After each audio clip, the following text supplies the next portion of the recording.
So your contract is around 10 months long. You're able to save money every month, and how much you love your money, don't ya? I like to say this, you know, so it's cool. I like it. Always building, breaking, drilling, doing something. Am I coping? Am I coping? Hi guys, welcome back to my channel. If you're a returning subscriber, thank you very much for finding your way back home. Once again, it is always lovely to have you here. And if you are new here, hi, my name is Marzi. I hope that you like what you see, you have a great time, and you click that red subscribe button somewhere on your screen to become a part of this lovely, beautiful, and growing family. This video is actually a long-awaited video, and I want to tell you guys that I haven't been having peace in my soul because I felt like I just owed it to you guys. I long promised to shoot this. Some of you even DM'd me and asked me a couple of questions, and I said, oh, I'll be dropping a video next week about it, and I never did, and I apologize, you guys. But we're here now. I have all the questions that you guys have asked me, either in my DMs or in the comments. I would like to believe that I have answered most of these questions, or rather replied to most of these questions, but I thought it would be fair for me to also share it with everybody else, because I don't think everyone goes through the comments. So for anybody who doesn't really go through the comments, or for people that would watch this video in future, I think it would only be fair for me to share this information with all of my subscribers and my future subscribers. It also makes it easy for me because then I don't have to keep answering the same questions over and over and over again. I hope I'm making sense. So without wasting any time, let's get right into the questions. So the first question is, do you need to do your medicals? So fortunately in Hong Kong, you don't need to do any medicals. I didn't get to do any medicals, and yeah, you don't need to do your medicals. Second question is, do you get vacation days to go home? Well, you don't get any vacations or leave, especially if you have gotten your job through an agency and you're working in a school and not in a learning center. You don't get any vacation days or any leave. This is because Hong Kong has a lot of holidays. So usually you would start work, because the school year starts in September, like the 1st of September. Some schools will reopen maybe 2 weeks before that in preparation for the coming week, but lessons would officially start on the 1st of September.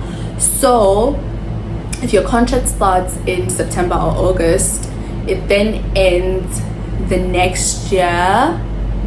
Mind you, this is if you have been employed through an agency. I'm not quite sure about direct hire, but I only have experience with working or getting a job through an agency, so this is solely on that. Okay, so then your contract would end in July, right? June, July, somewhere there. So your contract is around 10 months long. Okay, not 12 months, 10 months. So during that 10 months, you have your first holiday, like long holiday, would be the Christmas holiday. The Christmas holiday, you have 2 weeks for the Christmas holiday, that's in December, 2 weeks for the Chinese New Year holiday, and then you have another 2 weeks for the Easter holidays. So in total, that is 2, 4, 6 weeks of holidays. Then on top of that, you have like the minor holidays, maybe like the long weekends and all of those holidays. And then on top of that, because your contract ends at around July, and you're only gonna come back to work either August or September, that means you can use that time to go home for the summer vacation, right? So you don't necessarily get what am I saying? Yeah, you don't necessarily get days to go off because you're not getting paid for the summer holidays in most cases. So, but you will have like plenty of time to go home if you wish to. I hope that answers the question. And then the third question is, are you able to save money every month and how much? I actually got a lot of these questions. You guys do love your money, don't ya? You are able to save quite a bit. I think, yeah, you should be able to save. I think everybody should be able to save, considering that Hong Kong is one of the countries that has the highest paychecks for teachers. So you should be able to save. And as much as it is expensive in Hong Kong, but with the salaries that you get, especially for us who live in African countries, the currency does favor us a lot. So in Hong Kong dollars, I would say you should be able to save at least $5,000 on average. 5,000 Hong Kong dollars on average. That's like, yeah, everyone should be able to say. That's what I'd like to believe. But obviously, everyone has different commitments and different lifestyles. So that's why I'm saying on average, it could be a little bit less, it could be way more, you know. But you should definitely be able to save at least 5,000 Hong Kong dollars. And then, how is the job security?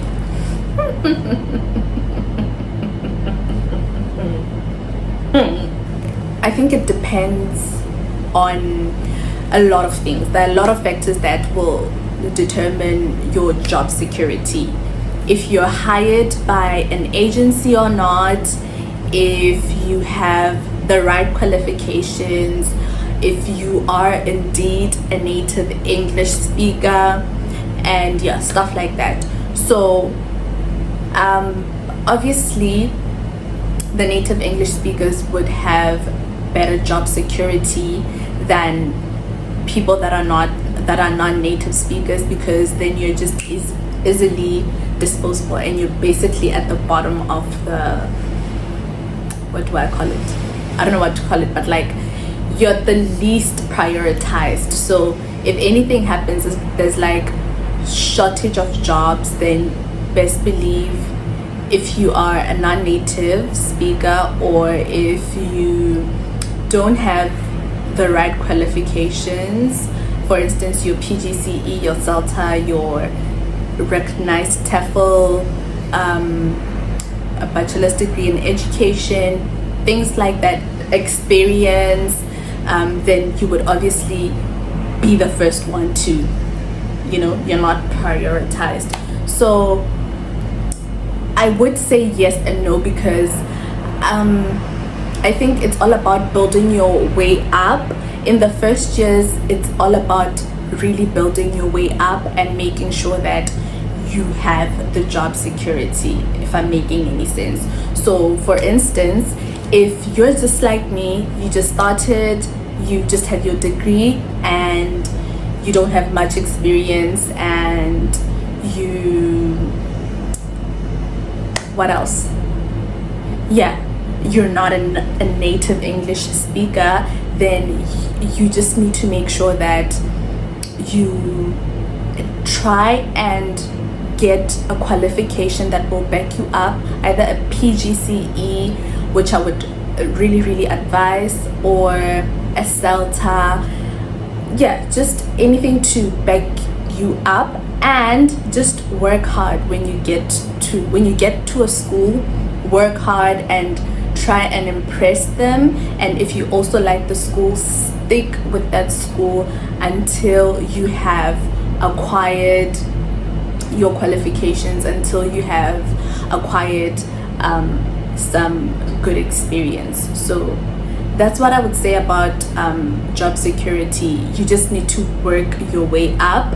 And yeah, I know people that are non-native English speakers that have been in Hong Kong for almost 10 years now, and they've been working as teachers. So yeah, I think the tip I'd just give you is to work your way up, and eventually you're gonna be good.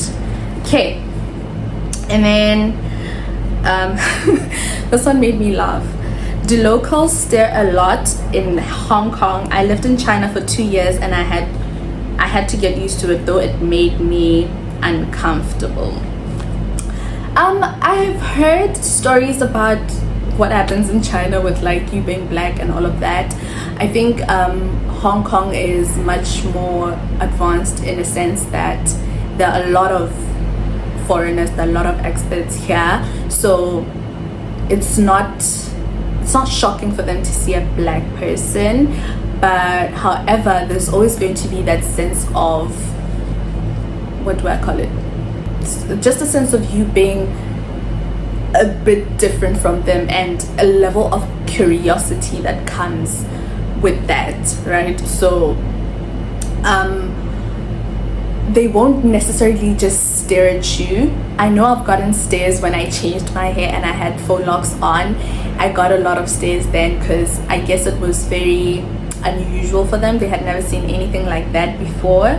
And maybe when like I go to a Chinese restaurant, they are curious to see like what I'm ordering, what I'm eating, or like at the grocery store when you're getting groceries, you'll see them like kind of peep into your cart to see the kind of groceries that you get. So yeah, other than that, even if they do like stare at you, they don't make it obvious. It's just like a quick stare and then they move on. One thing about people in Hong Kong, they mind their business. Like they mind their business. I even feel like sometimes the African in me just does the most, because I see some unusual things sometimes and I stare at like that situation and I look around and everybody's just minding their own business. People in Hong Kong really just mind their business, to be quite honest. So it's really not that bad. The next one is, are there any Nigerian teachers in Hong Kong? There are some Nigerian teachers. Look, I think the teachers from everywhere. Yeah, the teachers from everywhere. I think just as long as you can speak English really well, like if your English is of native level, you're good. It doesn't matter which part of the world you come from, as long as you're able to prove that maybe most of your education was in English, and or maybe even if you are a non-native speaker but you've lived in the native speaking countries, like if you went to school in South Africa, America, where else? America, the UK, Canada, Australia, I think the other one is Ireland. Yeah, just as long as you can prove that your English is of native level, you're good. Traveling expenses, who welcomed you?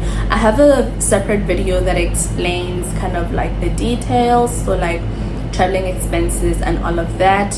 Do check that out. As for who welcomed me, so I came here with Eureka, right? So Eureka has Slack, the app that has like all the employees from Eureka, so the teachers and the management, that's where like we all communicate. So I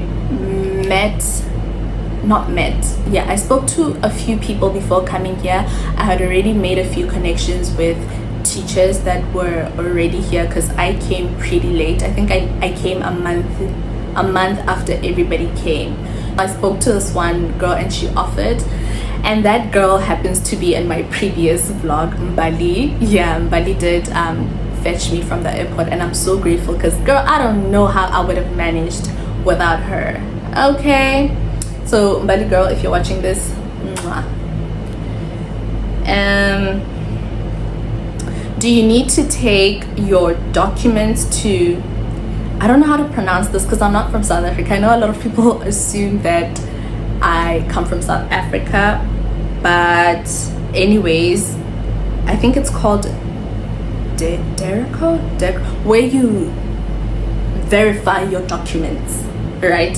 So I'm just gonna rephrase this question and say, do you need to verify your documents, or they accept them as they are? So you don't need to verify anything. You just apply with your documents as they are. However, some schools will then ask you to go through a qualifications assessment here in Hong Kong, of which I had to go through, and it's not cheap. I paid, I think, between 3,000 and 3.5 Hong Kong dollars. I don't quite remember, but yeah. Then if they need you to verify your qualifications, they are the ones that do it. I guess they don't trust our councils to do that for them. But anyways, how long does it take for you to get your first paycheck? It takes literally a month. I know in some countries like Japan, you wait 2 months until you get your first paycheck, but in Hong Kong, you work the first month, and then after you complete that month, you get your first paycheck. And they were really helpful because I remember you could, like, if you're first settling in, you can also get, am I allowed to say this? Anyways, you can get like little advance payment. Not all of it though, not all of it. You maybe, if you're earning 23, you can ask for maybe 7 and say, oh, but you need to have a valid reason why you need it early, and say, oh, I need to buy a bed, or I need to settle my rent, or I need this or that or that or that or that. And then somebody said, I've been researching going to Hong Kong. I wanted to find out, do you get housing allowance over your allowance, or just straight salary, or just your straight salary rather?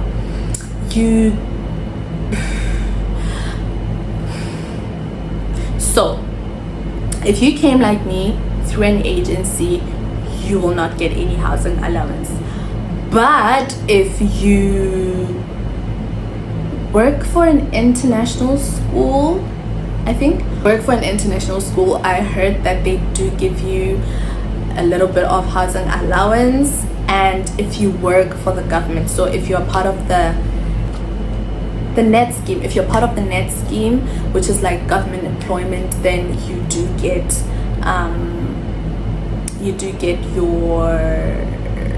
your housing allowance. But if you came like me, of which most of the teachers did, you're not gonna get any housing allowance. So it's straight from your salary, unfortunately. Okay. So Hong Kong doesn't treat Botswana as a non-native country. So they do treat it like a non-native country. Like, they do consider it a non-native country. But I've noticed that in Hong Kong, that's not really much of a big deal, I think. Yeah, it's not much of a big deal yet, because I know in other countries they're very iffy about it. But in Hong Kong, as long as your English is of native level, you are good. Oh yeah, wait. I remember when my agency was applying for my visa, they needed some transcripts from my school to actually prove that my degree was in English. And what else? Yeah, and I also needed to write a test. I remember I needed to write. I don't think South Africans needed to write this though, but when I was applying for my visa, I'd already bagged my job with Eureka, but now when I was applying for my visa, I needed to write this test. It's like an IELTS nearly 2 minutes. Yeah, sort of. It wasn't easy, but we made it. So I know you guys can make it too. Yeah, I just had to write a little test to kind of test my English proficiency. And then somebody said, can you do a video about benefits of working in your school? Health insurance, is it worth it moving to Hong Kong? Most South Africans say the standard of living in Hong Kong is expensive. There are no benefits. With me, it's not a direct hire, right? So let me break it down for you guys.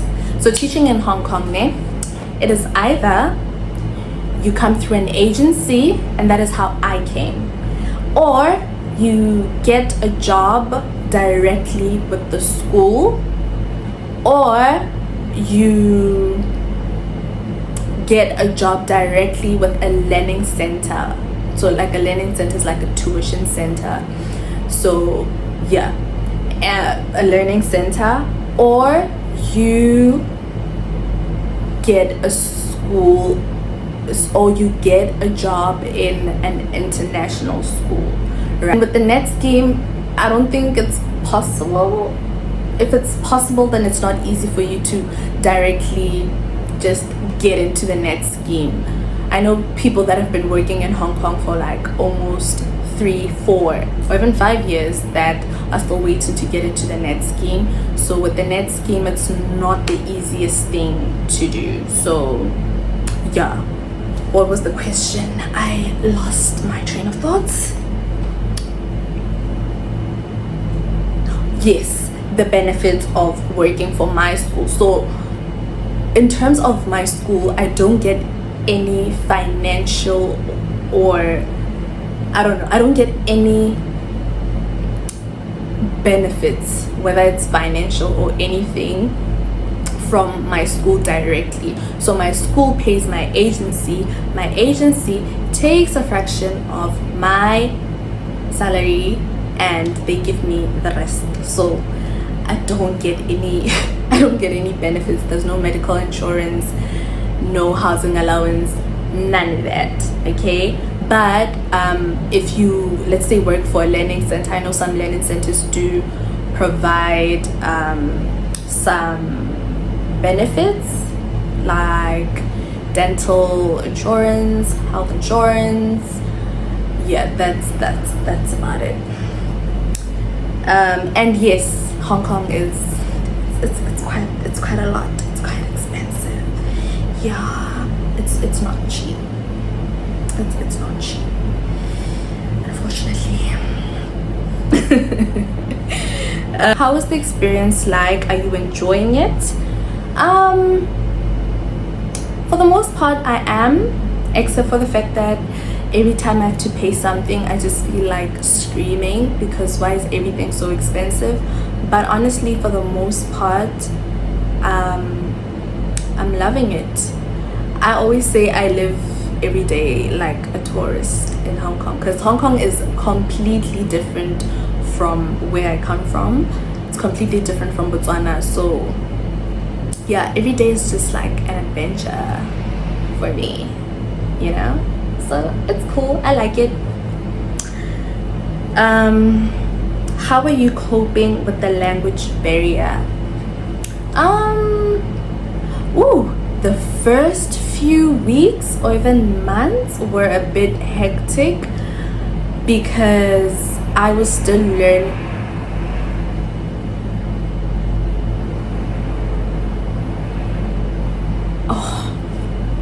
You see, this is what I don't like about Hong Kong. They're always building, breaking, drilling, doing something. Jesus. The first few months were a bit challenging because I was still learning how to get around, and sometimes, like back home, you know, like if you get lost or if you need to inquire about something, you just ask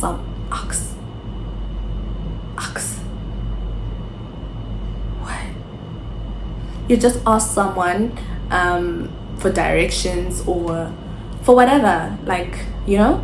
But imagine now I couldn't do that, but I'm new in this place. I don't know how to get around. I don't know how to use the MTR. To answer your question, the first few months will be a bit challenging, but with time, honestly, it gets better. Right now, because I know how to get around, I'm good. I don't really need to communicate with people that much, because again, almost everything is written. So it's really about getting used to stuff. Okay, so it won't really affect you that much. You don't even have to worry about that. Would you advise me to come with a tourist visa to search for work? This one is quite a tricky one, but I don't think it's, I don't know, I might be wrong, you guys, I might be wrong, but this is solely off of my experience, right? I think I got a job without having to come to Hong Kong and like look for it physically myself. Look for it physically myself. I got it through an agency, and everything was literally online. I had like, in total I had 4 interviews, so 3 with the agency and 1 with my school. Everything was online. I didn't need to go anywhere, so I don't think it's necessary, but I know some people that have done that and it worked out for them. However, I would say it's quite challenging, because you know, getting a job is not, it's a process. You don't just come here in a month and you've gotten your job. It might take you 2 months, it might take you 3 months, it might take you some time, because remember, even after getting a job, you have to apply for the visa. So yeah, it's I don't think it's the best thing to do, but if you feel like you need to do it, then by all means. And also put in mind that Hong Kong is quite expensive, so coming here without a job and having to pay maybe plus minus 5,000 Hong Kong dollars every month for rent, it's just for a month, and maybe it takes you 2 months to get a job, and it's not even guaranteed that you will get a job. So I wouldn't really advise it, but if you feel like you need to do it in person, please, by all means. Yeah. And then, can one move with her family via this teaching route? You can absolutely move with your family. My friend has her son here. I know people that actually have moved in here with their family, so it's very much possible. I just don't know the requirements and all of that, but I know that it's possible. What would you say are the pros and cons of living in Hong Kong? I actually should have thought about this one. Yeah, the first one is the cost of living. It is insane, guys. I've talked about this so many times. Like, the cost of living is actually insane. Secondly, which is almost similar, is the housing situation. Oh, you literally pay so much money for the bare minimum. So yeah, that has to be it for me. And what are the other cons that I could think of? I really can't think of anything much. Yeah, that should show you guys how great Hong Kong is. And then the pros are, in as much as yes, everything is expensive, The salaries are quite good. The salaries are quite good here. What else? It's super safe. Oh my god, it's so safe here. Like, I don't know how many times I leave my house without locking it, and I just find everything as it is. I could literally leave my place at 3 a.m. and walk to 7-Eleven alone and not be scared of getting mugged or whatever. The transport is so convenient, you guys. Like, I'm always like not scared, but like I'm always thinking, like, by the time I go back home, I'm probably gonna like be so frustrated by the transport system, because I'm just so used to like how convenient the transport system is here. Yeah, there's just a lot to see in Hong Kong, man. Like I said, every day is an adventure for me. You don't even need like that much money to have the utmost fun in Hong Kong. You could go on a hike, you could go to the beach, you could go to the park, you could go watch soccer. Yes, there are some activities that you would need to pay for, but there are also some that you don't need to pay for. Like, if you're feeling bored and you're broke as hell, you could easily just, do something.